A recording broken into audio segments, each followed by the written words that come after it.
Msafara ule ulioambatana na Mhashamu Prosper Baltazari Limo unawasili katika viunga hivi vya mpaka wa Tabora na Shinyanga katika eneo hili la Mto Manonga tayari kabisa kuelekea jimbo Katoliki la Shinyanga, eneo ambalo atapumzika na kisha safari itaanza hapo kesho kuelekea jimbo jipya la Bariadi. Na wakati huu sasa Baba Askofu Prosper Baltazari Limo ameshawasili, na gari hii ambayo unaiona mbele hapa ndio gari ambayo imembeba yeye mwenyewe Mhashamu Askofu Baltazari Prosper Limo. Na sasa askofu mwenyeji wa jimbo Katoliki Shinyanga anakwenda kufungua mlango ule kwa ajili ya kumpokea tayari kabisa kwa safari ya kuelekea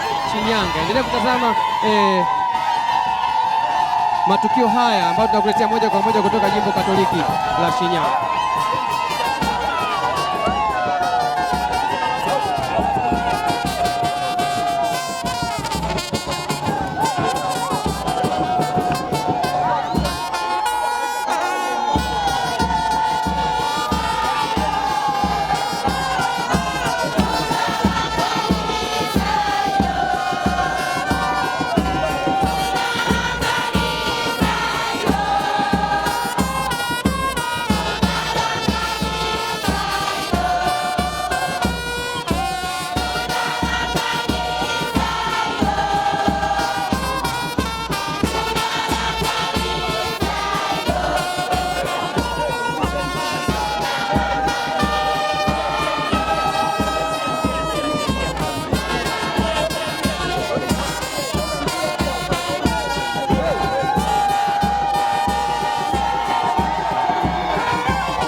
Tunaomba wote tusuke